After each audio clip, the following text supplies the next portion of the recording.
The coffin was only 10 feet away, but it felt like a mile. I stood at the lectern, fingers gripping the edges so tightly they hurt, staring at the polished wood that held my husband. My husband. The phrase kept echoing in my head, as if saying it enough times would make it feel true again. People said I looked composed. Graceful was the word someone used earlier. They didn't see the storm in my chest. They didn't see the way I had rehearsed my eulogy over and over last night, because I knew if I went off script, I'd break. Daniel was everything to me, I began, my voice steady despite the burn in my throat. We met on a rainy Thursday, and I thought the universe was playing a trick on me. I didn't know then that it was the beginning of the best years of my life. A ripple of polite laughter moved through the crowd. Friends, neighbors, co-workers, faces I'd seen at barbecues and birthdays. His mother was in the front row, dabbing her eyes. My sister sat next to her, one hand on her shoulder. The church smelled faintly of lilies and candle wax, heavy and sweet, clinging to the back of my throat. I spoke about the man I knew, the man who made my coffee just right, who never forgot to text when he landed on business trips, who kissed the top of my head when he thought I was asleep. My voice didn't crack once, until the door at the back of the church creaked open. Every head turned. A woman stood there, framed by the gray light from outside. She was tall, wearing a dark navy dress, her hair pulled back in a severe bun. But it wasn't her that made the air shift. It was the two children standing beside her. The little girl clutched a stuffed rabbit, her eyes wide and unblinking. The boy, maybe 8 or 9, had Daniel's jawline. My breath caught so hard I almost choked on it. The woman walked forward, her heels clicking on the tile. She didn't glance around nervously like someone who'd taken a wrong turn. She moved like she belonged here. When she reached the front, she didn't sit. She stood in the center aisle, directly facing me. "My name is Rebecca Carter," she said clearly, her voice slicing through the quiet like a blade. "And I'm here because the man in that coffin was my husband." A wave of murmurs broke out across the pews. My mind went white, empty. Rebecca didn't flinch. She held up a thick manila envelope, sealed with a strip of red tape. "And I have the documents to prove it. Marriage license. Bank statements. Photos." She glanced at the coffin, then back at me. "We were married 12 years ago. In Arizona. Legally. Fully. And he was the father of my children."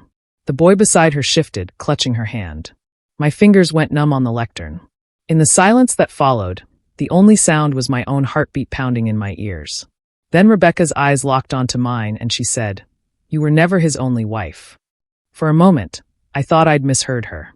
The church seemed to shrink around me, the walls pressing in, the smell of lilies turning sour.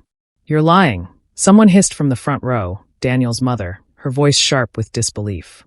Rebecca didn't even glance at her. She walked straight to the front, children in tow, and placed the manila envelope on the closed coffin like it was an offering. "I'm not here to cause a scene," she said. "I'm here because I deserve to be here. And so do my children." The murmurs in the crowd rose, questions darting like flies. Is this some kind of joke? Did Daniel know her? Oh my God, those kids. I gripped the lectern harder, my knuckles pale. I wanted to speak, to deny everything, but my voice was trapped somewhere in my chest.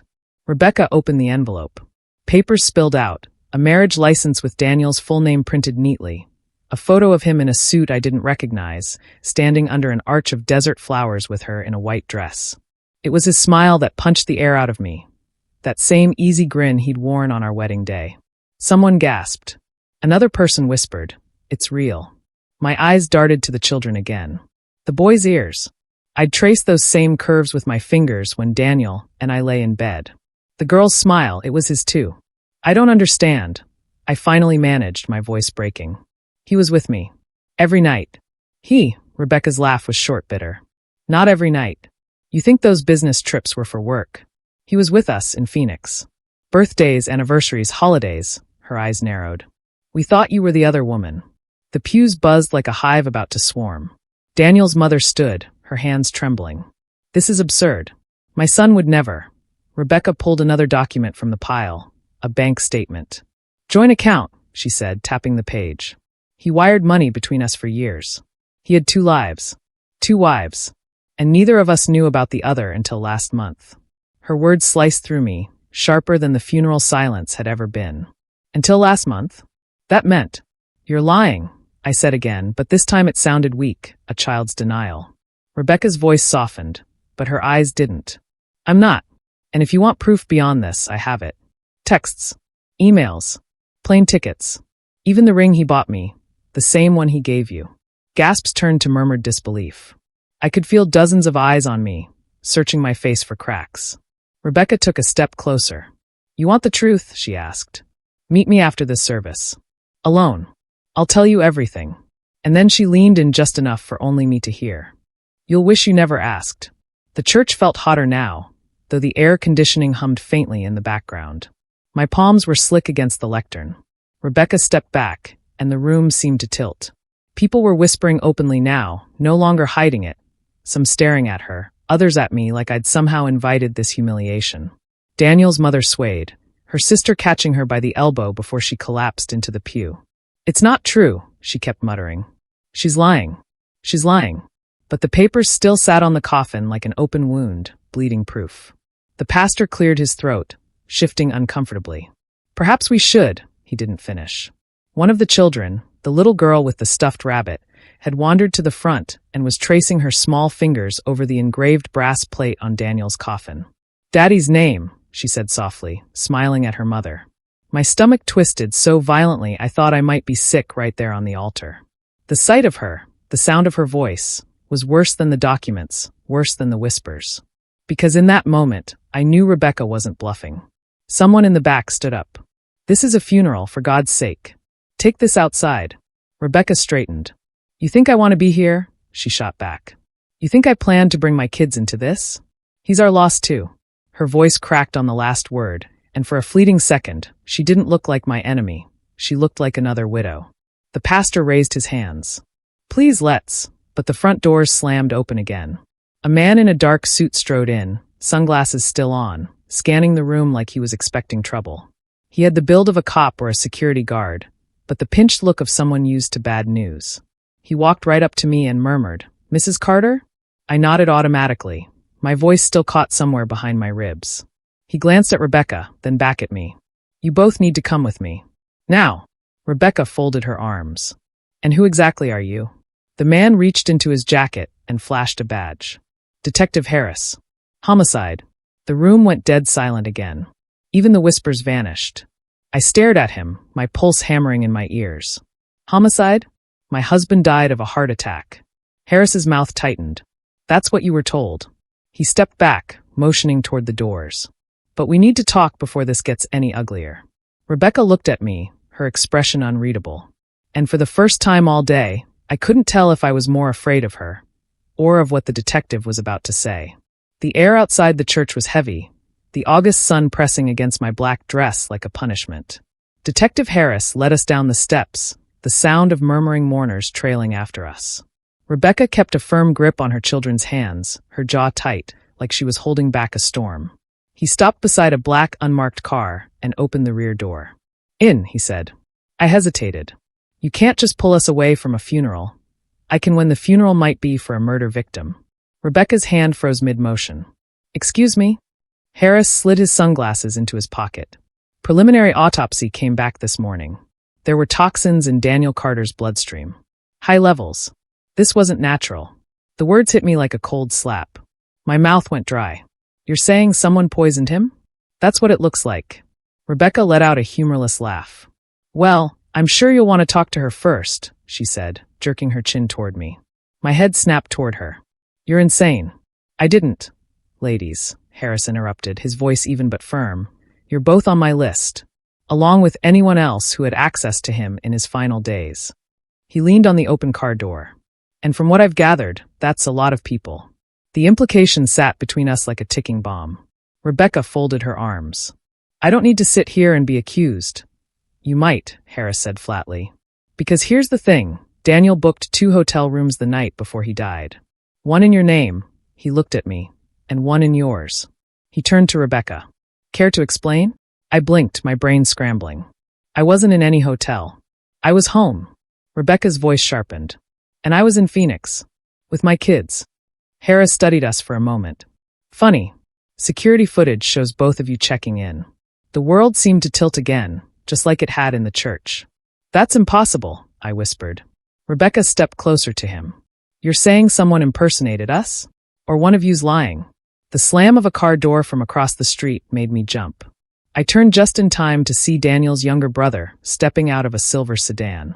He glanced at the detective, then at us, and started walking over, too calm, too deliberate. Harris frowned. You two know him? Rebecca's answer came at the same time as mine. Yes, I said. No, she said. We stared at each other, realization dawning. And for the first time, I knew Daniel's double life wasn't the only thing he'd been hiding. Detective Harris's eyes flicked between us and the man crossing the street. That's Daniel's brother, right? I nodded slowly. Michael. Rebecca's brow furrowed. Never met him. Michael reached us, his expression unreadable. We need to talk. Alone. His gaze landed on Rebecca and lingered for a beat too long. Harris stepped forward. You can talk with me present. Michael smirked. And who are you? Harris. Homicide. That wiped the smirk away. Rebecca shifted her weight, her voice cutting through the tension. If you know something, now's the time, Michael. Because apparently my husband, she emphasized the word, didn't just have two wives. He might have had someone trying to kill him. Michael's eyes darted to me, then back to Harris. Daniel's finances. You need to check them. There's a ledger. I frowned. Ledger? Michael lowered his voice. Not on any bank records. He kept it hidden. It's where he tracked payoffs. Harris's interest sharpened. Payoffs to who? Michael hesitated. If I tell you, I'm next. Just know it's people you don't want knocking on your door at night. Rebecca crossed her arms. Oh, this is getting ridiculous. We're supposed to believe Daniel was paying off some secret shadowy. Harris raised a hand. Where's the ledger? Michael swallowed. In his office. At the lake house. The lake house. The place Daniel said he went to unwind, once a month. The same trips he never let me join. Rebecca's lips pressed into a thin line. He told me that house was being renovated. Of course he did, I muttered. Michael took a step back. Look, I've said too much. Just don't go there alone. Harris frowned. Why not? Michael's gaze flicked toward a black SUV parked down the street. Inside, two men in dark suits sat watching us. One raised a phone to his ear. Michael's voice dropped. Because they're already there. Harris turned sharply, but the SUV's engine roared to life, pulling away before he could react. Rebecca's grip on her children tightened. What the hell is going on? Michael met my eyes, and for the first time, I saw fear there. Your husband wasn't who you thought he was. And neither are his friends. The drive to the lake house was quiet, except for the steady thump of my pulse in my ears. Harris insisted we take two cars, just in case, and positioned himself behind us the whole way. Rebecca sat in the passenger seat, arms crossed, her children dropped off with a neighbor. She stared out the window like if she looked at me too long, the wrong thing might come out of her mouth. The lake came into view just as the sun dipped below the tree line, the water a sheet of molten gold. Daniel's retreat sat on the shore, a low, modern cabin with darkened windows, as still and silent as a photograph. This place gives me the creeps, Rebecca muttered as we got out. Harris joined us at the door, a small crowbar in hand. Michael said the ledger would be in his desk. Stay close. The front door gave way with a groan, releasing a rush of stale air. The smell of cedar, dust, and something metallic hung in the dark. Rebecca wrinkled her nose. When was the last time he was here? I ran my fingers over the counter. Maybe right before a floorboard creaked. We froze. Harris raised a hand for silence, drawing his gun. He moved toward the noise, his footsteps deliberate, until he reached the office. He eased the door open and flicked on the light. The room was lined with bookshelves and a wide mahogany desk, and on the desk sat a black leather book, the edges frayed with age. The ledger. Rebecca stepped forward, but Harris blocked her with an arm. He pulled on gloves, flipped the book open, and scanned the pages. His expression darkened. Payments. Large sums. Dates. Names. Who? I asked, my voice barely above a whisper. He turned the ledger toward me. My stomach dropped. It wasn't just strangers. There were names I recognized. People from our neighborhood. Daniel's co-workers. My cousin. Rebecca's eyes went wide. These aren't payoffs. These are, she didn't finish. Because the front door slammed shut. Harris spun toward the noise, but before he could move, a shadow filled the hallway. Michael. Only. Michael didn't look afraid anymore. He looked calm. Resigned. I told you not to come here alone, he said. But you didn't listen. Harris tightened his grip on the gun. Step aside, Michael. Michael shook his head slowly. You think you understand what Daniel was part of? You don't. And now, his gaze swept over me and Rebecca. Now you're both part of it too. Behind him, another figure appeared in the doorway. Not the men from the SUV. Daniel, if you enjoyed this story, make sure to like, subscribe, and hit the notification bell. Thank you.